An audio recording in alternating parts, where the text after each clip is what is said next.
আসসালামু আলাইকুম। নতুন ভিডিওতে সবাইকে স্বাগতম। আমাদের আজকের টপিক হচ্ছে দ্য সেন্স অফ ডি এর এক্সট্রা কোয়েশ্চেনগুলো আমরা প্র্যাকটিস করবো আজকে। তো কথা না বলে চলো শুরু করি। What task was Mary given in the poem, অর্থাৎ কবিতায় মেরিকে কোন কাজগুলো দেওয়া হয়েছিল বা কোন কাজটা দেওয়া হয়েছিল। Mary was given the task to bring the cattle back home, অর্থাৎ মেরিকে গবাদি পশুগুলোকে বাড়ি ফিরে আনার জন্য কাজটা দেওয়া হয়েছিল।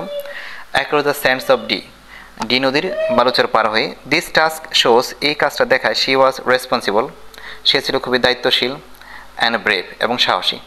ইভেন দো, এমনকি যদিও, দ্য ওয়েদার ওয়াজ ডেঞ্জারাস, আবহাওয়া ছিল খুবই বিপজ্জনক। She try to do her duty, এবং সে তার দায়িত্ব পালন করার চেষ্টা করেছে। What does the phrase all alone when she, এই যে অল অ্যালোন শি, এই যে ওয়েন শি, এটা দিয়ে কী বোঝানো হয়েছে আসলে, বা এটা দিয়ে কী সাজেস্ট করে মেরির সম্পর্কে। দিস ওয়ার্ড শো, এটা দেখায় যে মেরি ওয়াজ অ্যালোন, মেরি ছিল খুবই একাকী অ্যান্ড ব্রেভ এবং সাহসী। But she was in danger, কিন্তু সে ছিল বিপদে। She faced the dangerous situation by herself, কিন্তু সে তার এই যে বিপদমূলক বা বিপদাপন্ন যে পরিস্থিতিটা, বিপজ্জনক পরিস্থিতি, সে নিজেই ফেস করেছিল বা মুখোমুখি হয়েছিল বা মোকাবেলা করেছিল। What is the significance of the ruling mist, এই যে রুলিং মিস্ট, এটার আসলে তোমার হচ্ছে কি তাৎপর্যটা কি আসলে।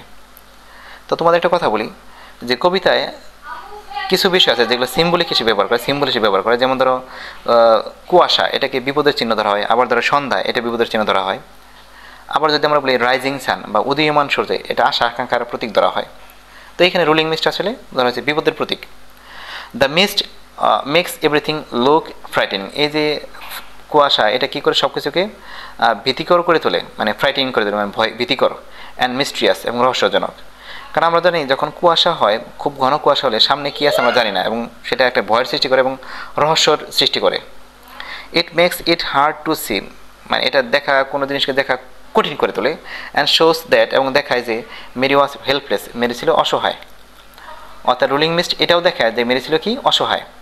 The mist also stands for, এই যে কুয়াশা, এটা দিয়ে আরও বোঝানো হয়, স্ট্যান্ডস ফর মানে বোঝানো হয় দ্য আননোন ডেঞ্জার, মানে অজানা বিপদ, ওয়েটিং ফর হার, এবং তার জন্য কী করছে, অজানা বিপদ অপেক্ষা করতেছে।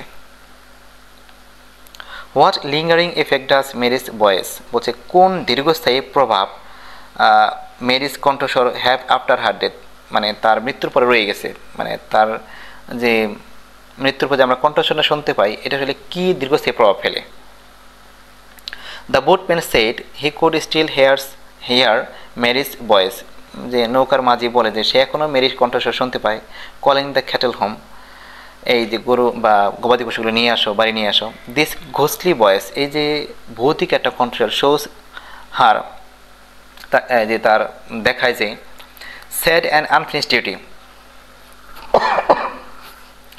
তার দুঃখিত বা দুঃখ এবং আনফিনিশড হচ্ছে গিয়ে অসমাপ্ত কাজ বা দায়িত্ব, এটাকে দেখায় আসলে। আসলে সে তার দায়িত্বটাকে পালন করতে পারে নাই, সেই জন্য সে ওই কণ্ঠস্বরটাই সে বারবার শুনতে পারছে। And it makes the story even sadder, এবং এই যে কণ্ঠস্বরটা, এটাকে আরও কী করে, গল্পটাকে আরও মানে দুঃখের করে তোলে। অ্যান্ড মোর মিস্ট্রিয়াস, এবং আরও কী করে তোলে, রহস্যময় করে তোলে। এখানে দেখো স্যাডার হচ্ছে কম্পারেটিভ ফর্ম, এই জন্য যে মোর মিস্ট্রিয়াস করা হয়েছে, এটাও কম্পারেটিভ ফর্ম করা হয়েছে। Why is the sea described or called as hungry, কেন এই তোমার হচ্ছে গিয়ে কী বলে এটাকে, সাগরটাকে ক্ষুধার্ত বলা হয়েছে বা এটাকে ক্ষুধার্ত বর্ণনা করা হয়েছে। তো এই প্রশ্নর উত্তর আগে তোমাদের একটা কথা বলি, তোমরা এর আগে যখন ওই যে মেহেরজানের প্যাসেজটা পড়েছিলে, দেখো ওখানে কিন্তু আমরা বলেছিলাম যে যমুনা হচ্ছে গ্রেডি। দেখো যমুনা আসলে গ্রেডি না, আমরা তাকে এটা সাপোজ করছি। কেন? কারণ সে একজন লোভী মানুষ যেমন সব কিছু গ্রাস করে নেয়, ঠিক যমুনা ওভাবে মেহেরজানে বাড়িঘর গ্রাস করে নিয়েছে। ঠিক একইভাবে এইখানে তোমার হচ্ছে কি ওই যে মানে এই সাগরটাকে হাংরি বলা হয়েছে, কারণ সে ক্ষুধার্ত থাকে, এই কারণে একে বলা হচ্ছে যে সে সব কিছু গ্রাস করে নেয়, সব কিছু খেয়ে নেয়, এই জন্য এটাকে বলা হয়েছে।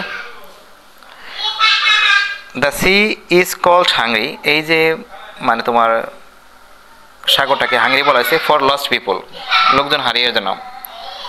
This makes us the sea like a monster,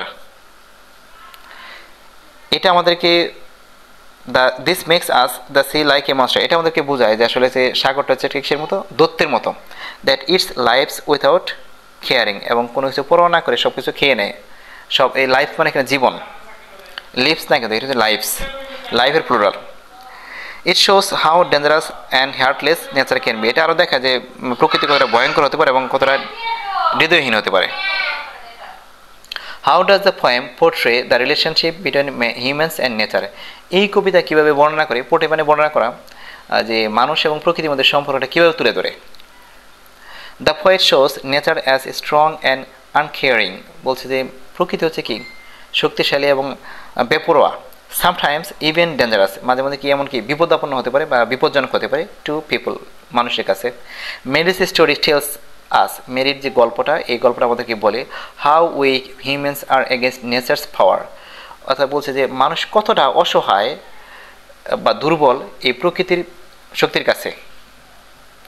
it also shows, এটা দেখায় how this can lead to sad and tragic results, বলছে যে ইট অলসো শোস, এটা আরও দেখায় হাউ দিস ক্যান, এটা নিয়ে যেতে পারে to sad and tragic results, মানুষকে কতটা দুঃখের দিকে এবং কতটা মর্মান্তিক পরিণতির দিকে নিয়ে যেতে পারে এটা দেখায়। এরপর দেখো what is the significance of final line across the sands of D, এই যে across the sands of D, D নদী পার হয়ে, এই যে ফাইনাল লাইনটা বা শেষ লাইনটা কবিতার, এটা এর তাৎপর্যটা কি আসলে। The last line shows the sad feeling and memory of Mary's voice, the শেষ লাইন দেখায় দ্য স্যাড ফিলিং মানে দুঃখের অনুভূতি অ্যান্ড মেমোরি এবং স্মৃতি অফ মেরিস ভয়েস, মেরির যে কণ্ঠস্বর সেটার সেই স্মৃতির কথা বলছে এখানে। That stage even after she is গন, যেটা থেকে যায় এমনকি তার চলে যাওয়ার পরেও, মানে সে মারা যাওয়ার পরেও। ইট টেলস আস, এটা আমাদেরকে বলে that she is still connected, এখনও সে যুক্ত আছে বা সম্পৃক্ত আছে টু দ্য প্লেস, ওই জায়গার সাথে হোয়ার শি ডাইড, যেখানে সে মারা গেছে। অর্থাৎ এই যে তার কণ্ঠস্বর বারবার শোনা যাচ্ছে, এটা আসলে বোঝায় কি এখনও সেই ওই জায়গার সাথে তার সম্পর্ক রয়েছে।